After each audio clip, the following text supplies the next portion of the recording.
Welcome back to another Red Hawk Media Virtual Academy. We are up to day 12.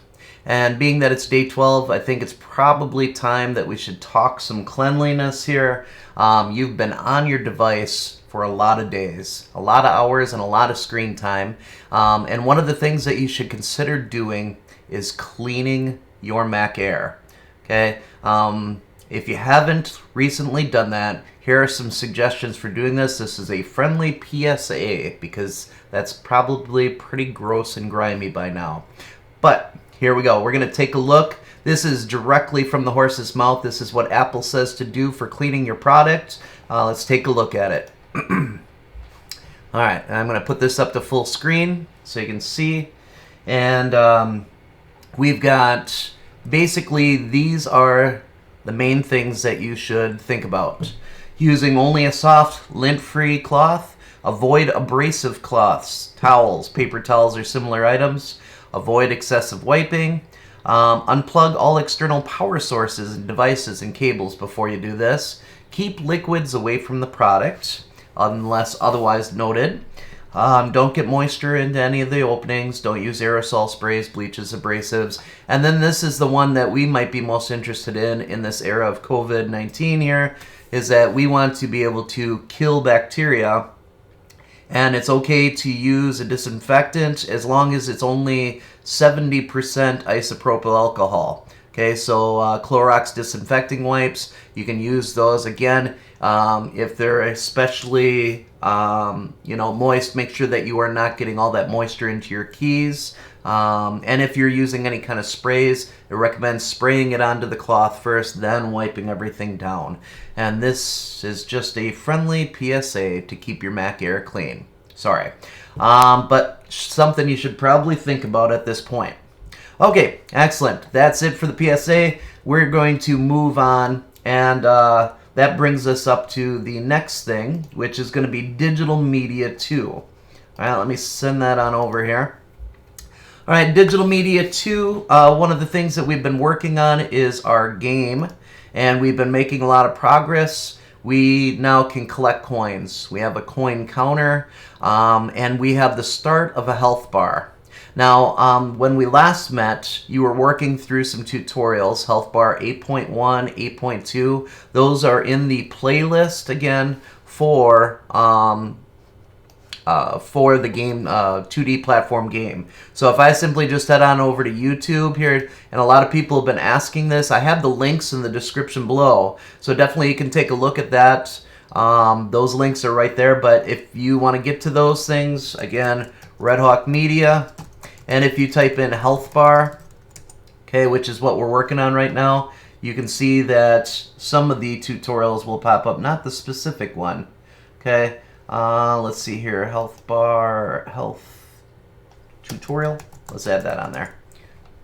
There we go. And let's head on over to here and pause this.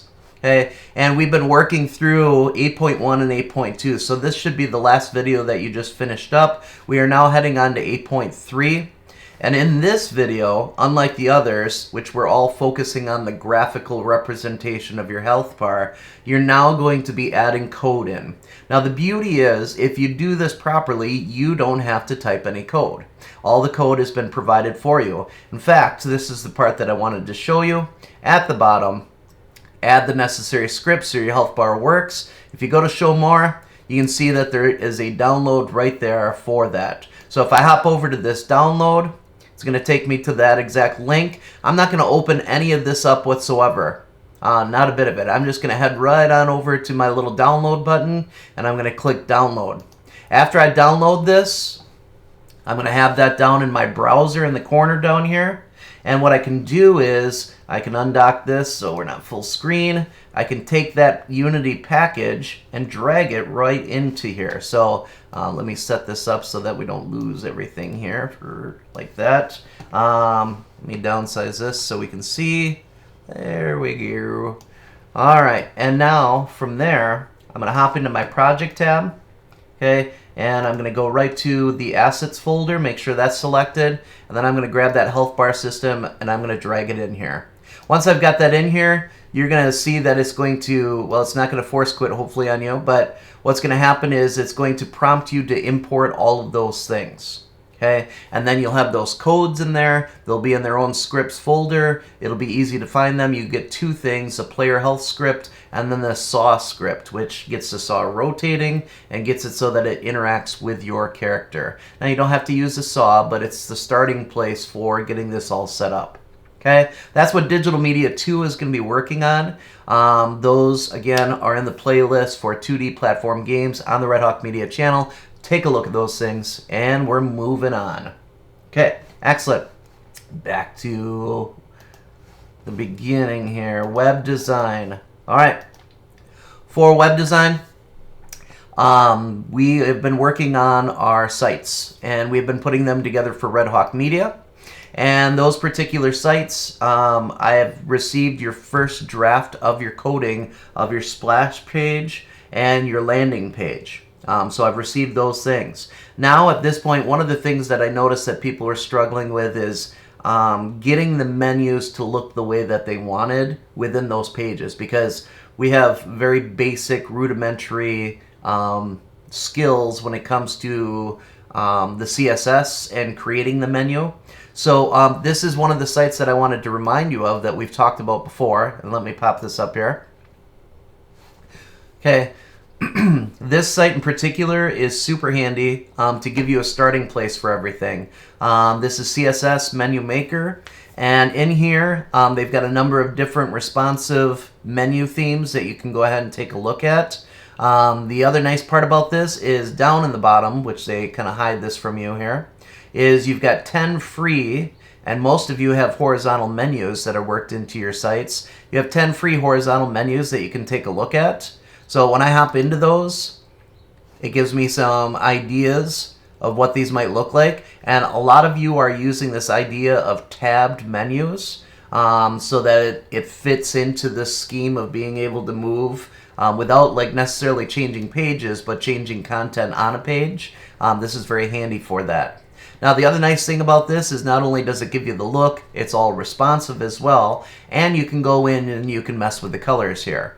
Okay, so any one of these are free. You can go in there, you can get the actual code for those. So if I start clicking on these and taking a look, one of the things that I can do is right away, I can download the source.zip, and that's going to give me all the stuff that I need. So if I download that, just to give you an idea here for web design, I download that. Now I'm going to open up that zip file.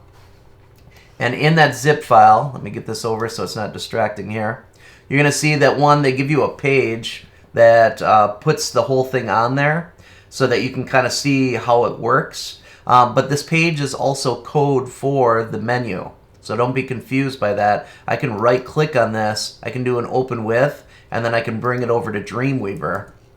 And of course, once I'm in Dreamweaver here, and I switch over to my split design, there's my menu.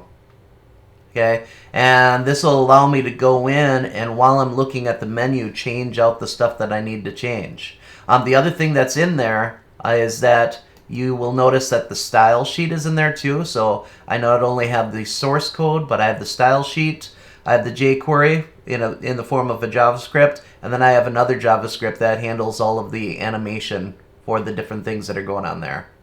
Okay, so that's a great way to incorporate a little bit more of an advanced menu without necessarily having to code it all from scratch. And that'll give you some stuff to work on to incorporate into your sites. Our end game here, our goal for this, is that you are working to put together your site so that you can walk me through it sometime this week. Between now and Friday, you're going to schedule a time for us to have a Google Meet.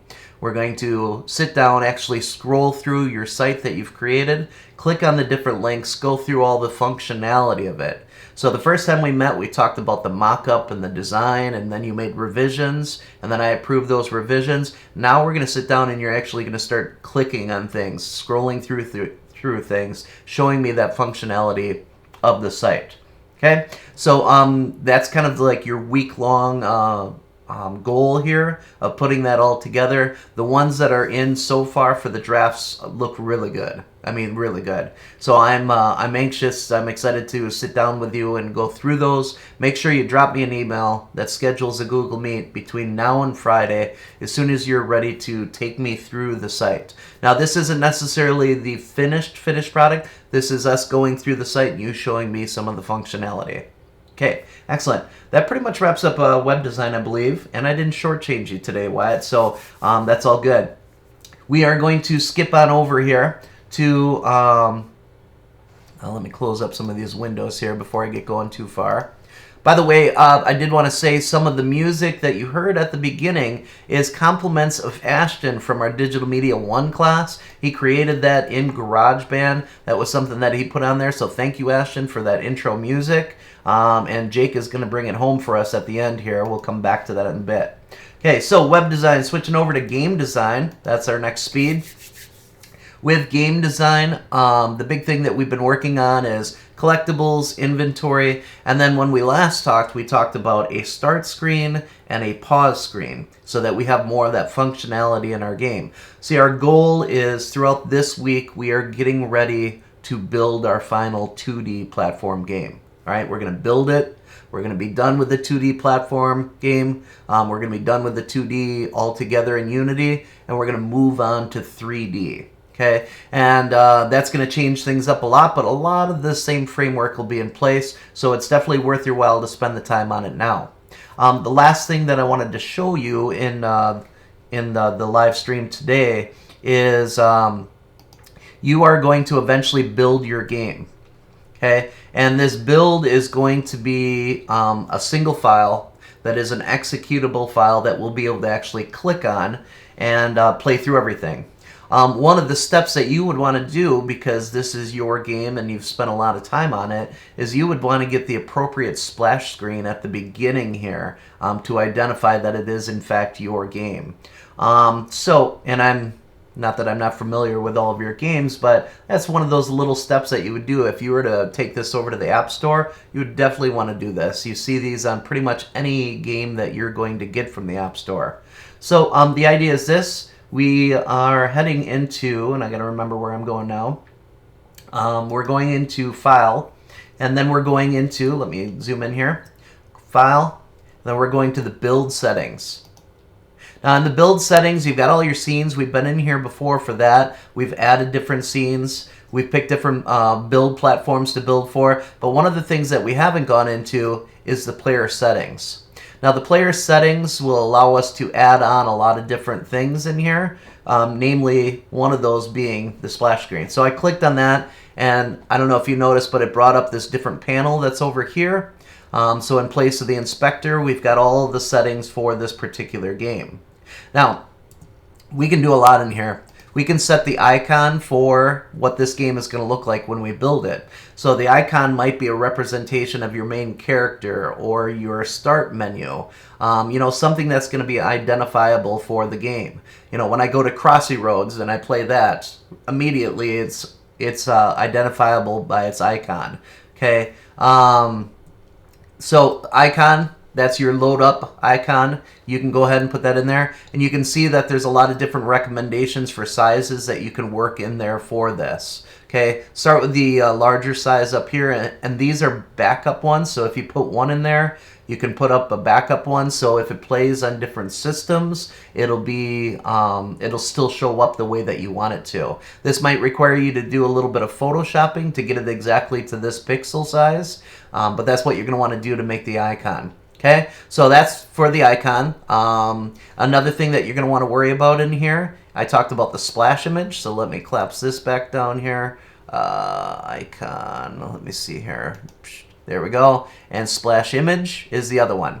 Now the splash image, the way that works, let me close out the scene build here, give you a preview. At the start of the game, after it opens, after you've double clicked on the icon, this is what you've got by default. You'll just get this made with Unity, and it'll slowly dolly in, and then it'll fade out. Okay. Now you can add your own thing on here. You can add on your own sprite to actually give it more flavor related to your game design company or your product branding, however you want to look at that. So if we take a look at this, we can hop in here, and then you can see that in the logos area, you can add on logos. So if I go down, click the plus sign, now I can add in a sprite here. I can click and select, and then I can add that sprite in. The sprites are a variety of different sizes. You'll have this sprite, and then you'll have a backup sprite. So you'll see you've got one here that is like a horizontal layout. That'll be landscape. Okay, so probably a 1920 by 1080 is what we're looking at. And then you'll have one down here that you'll have the option of putting in as an alternate portrait. So if we're actually holding the device the other way, we'll have the portrait scaled image. So you can put both of those in so that they're accurately displayed. Otherwise, as I read about it, Unity will take the main image and it will use it for both of them. So that's an option as well. But that'll give you that splash screen once you get that dropped in there. If I go in and I select some sprite, so let's see what I can find here. Let's see if I got my, it might be easier to just go down here and drag one in. So let me go to my sprites and let's get to my, probably, which one do I want here? From the 2D game kit. And then I go into sprites there. Can go into the art, sprites, and then we can go into, let's see here, anything that's in here basically.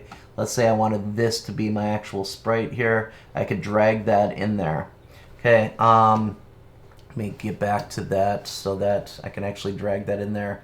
So file, build settings, player settings, and now I drag this in here, and now we've got that. Now if I click preview, you can see there it is. It adds it in right above the Made with Unity, and you've got that in there. So find something that you actually like here that's related to your game, to your character. If you've got time, Photoshop something 1920 by 1080, and then you can drop that in there, and it'll fill the screen with it and make it fit appropriately. But that's basically what game design is working on, is those last few steps here before we build out the game altogether. If some of you are wondering where some of your classmates are at, here's a good look at another game. This is Eltone's game. I wanted to put this up here so that you can kind of see some progress that people have been making here. And let me send that on over. And there we go. So he's been working on the Line Surfer game. He's got coins that he can collect. You can see that he has put in like a number of attempts in representation of the heart. So if you fail an attempt, you lose a heart. Okay, and then of course he's got the incentives that are tied in with all of this as well. And he's got different line functionality too, which is kind of cool. So those different lines, some of them are bouncy, some of them add on speed, like this one. And then you can ramp up there, and then if you fail, you can see on that last attempt, it took you right back to the beginning screen. Okay, so one thing for Eltone would be, you know, very traditional is some kind of a game over screen.